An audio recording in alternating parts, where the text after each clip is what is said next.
O Senhor esteja convosco. Ele está no meio de nós. Proclamação do Evangelho de Jesus Cristo segundo Mateus. Glória a vós, Senhor.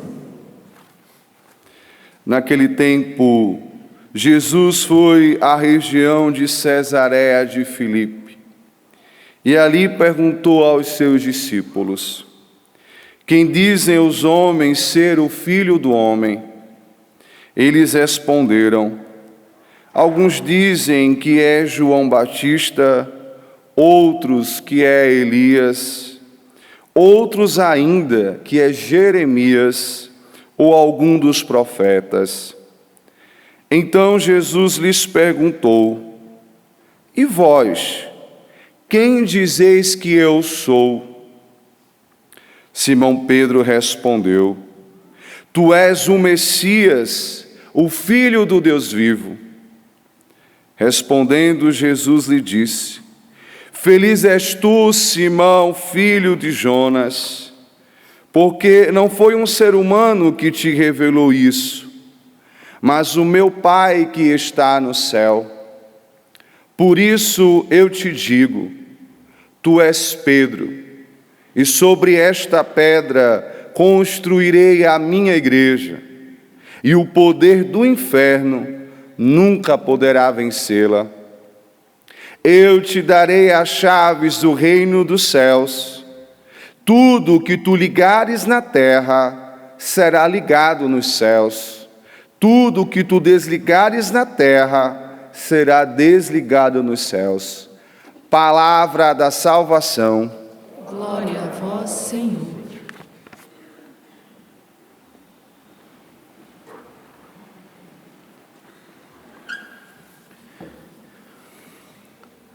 Amados irmãos sacerdotes, amados irmãos e irmãs, esta festa, esta solenidade de São Pedro e São Paulo, apóstolo, nos remete aos fundamentos da nossa fé, da nossa igreja.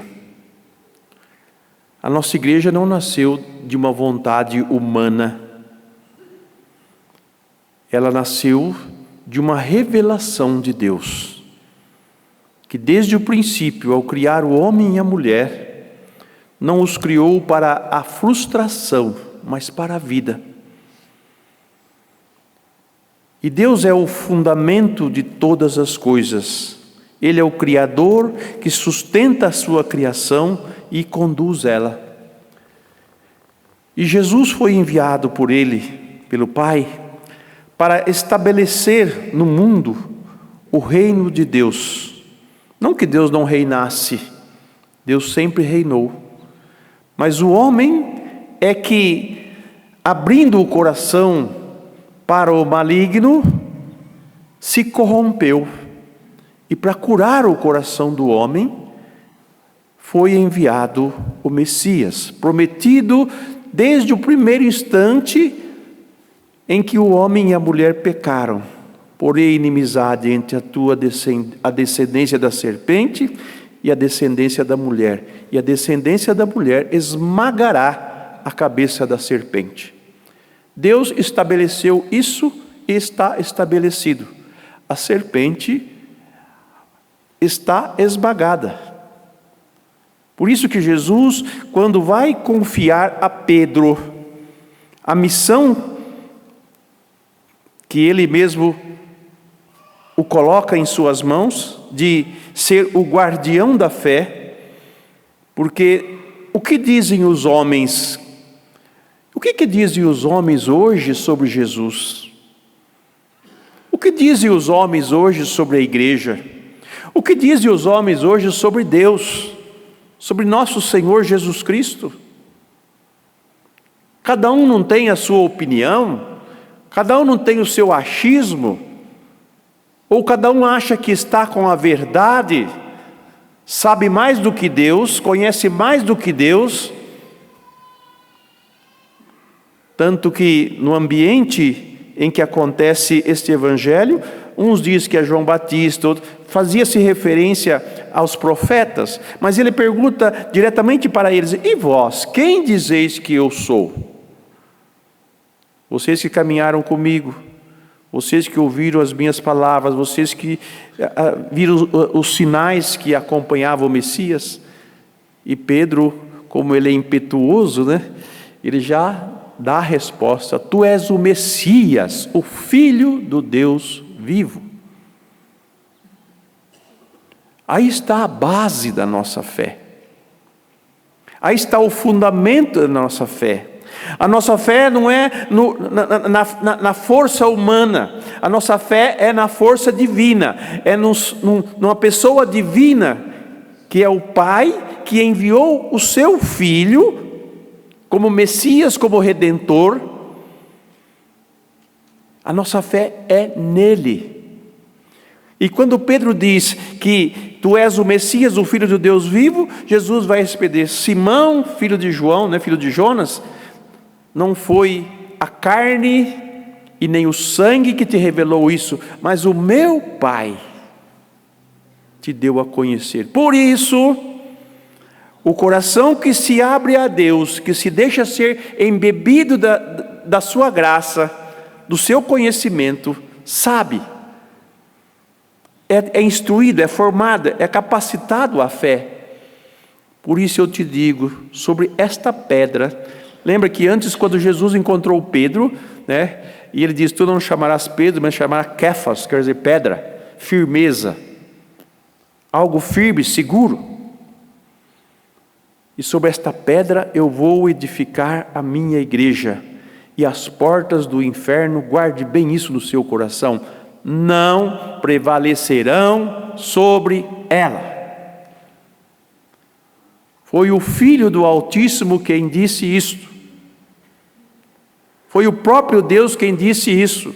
Portanto, a igreja sofre desde o seu nascimento, é perseguida desde o seu nascimento, e hoje não poderia ser muito diferente. Mas nós esquecemos o fundamento, aquele que dá a sua palavra de vida e de força à igreja, aquele que dá a salvação para nós. Se creres em mim, serás salvo, diz Jesus. O Filho do Homem veio para salvar, então é fazer com que as pessoas escutem a Deus e entendam o que Ele está a dizer e se decida por Ele e seja salvo. Então esta é a nossa fé. A nossa fé não é no imaginário, não é algo que a gente não conhece, mas a nossa fé tem nome: Jesus Cristo. A pedra principal que os construtores desse mundo rejeitaram, e que Deus estabelece como fundamento.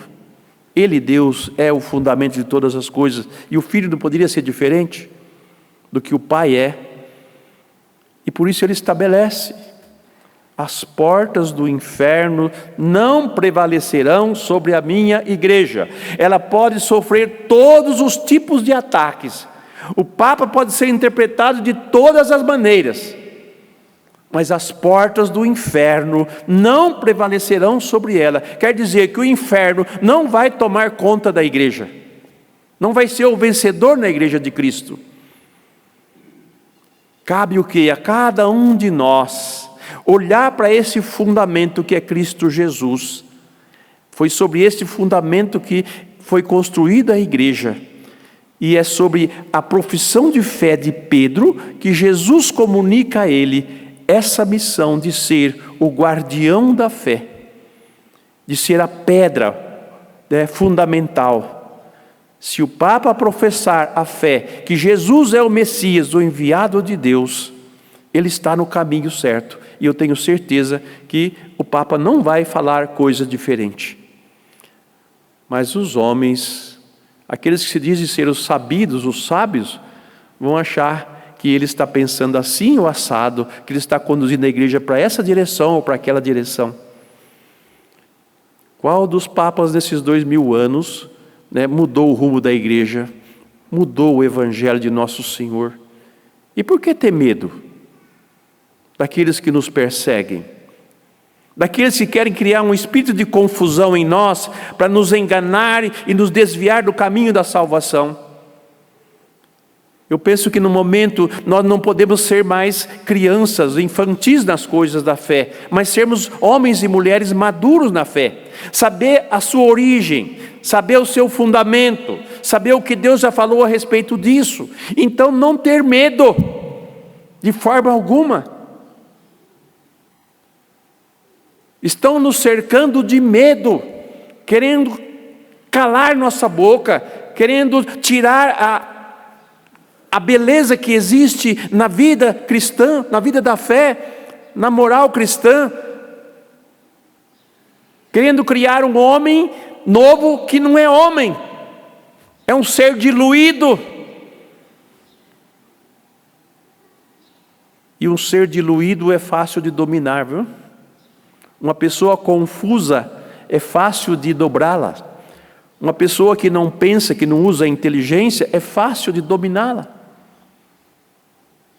E para que nós percamos a fé, o inimigo de Deus e dos homens faz de tudo para nos confundir e tirar nós desse fundamento e perdermos a nossa salvação. Portanto, muito cuidado com aquilo que você escuta e que você dá crédito.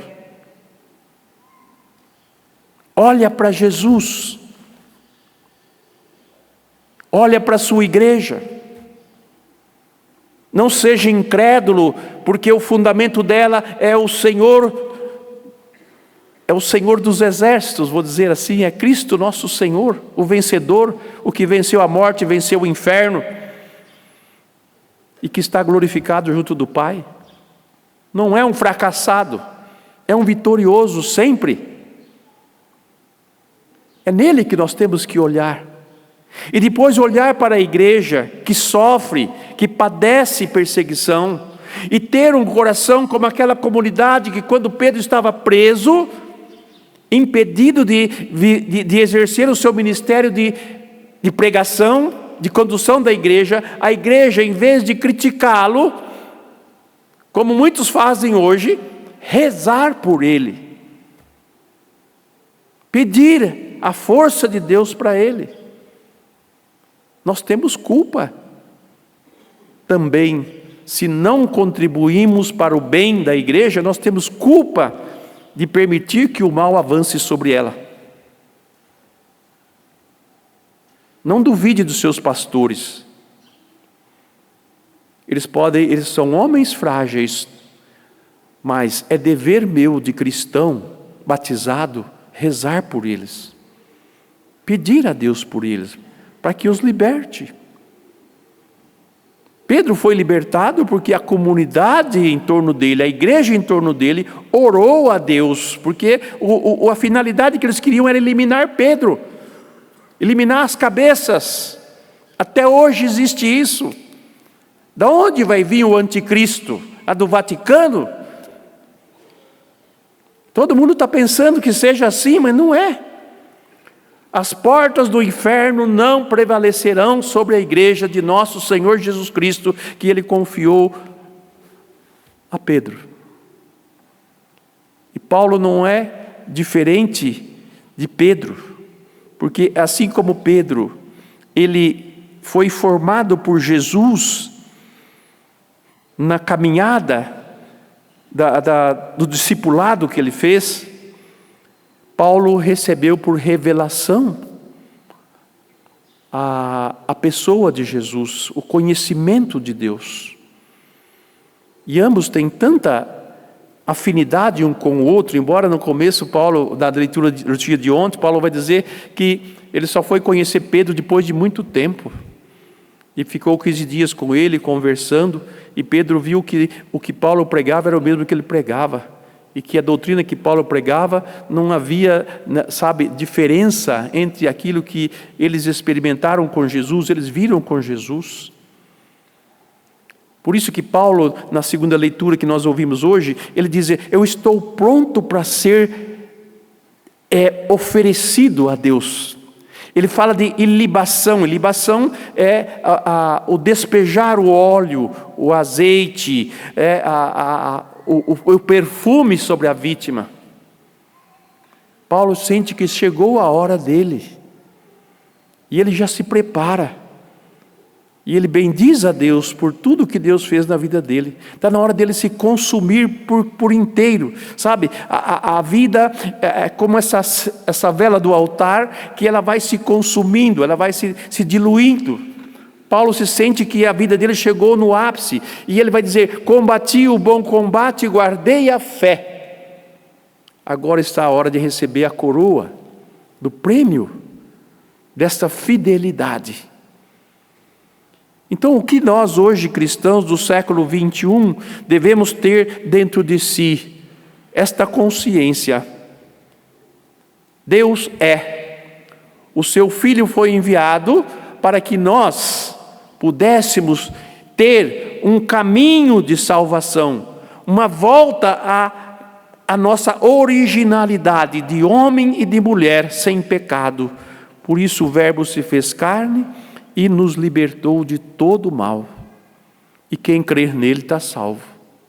Esse foi o evangelho que os dois anunciaram. E que nós hoje não podemos deixar passar em branco. Chega de ficarmos batendo boca ou ficarmos discutindo isto ou aquilo. Vamos àquilo que é fundamental. Aquilo que é básico, que é imutável. Deus. Esse é o fundamento da nossa fé católica.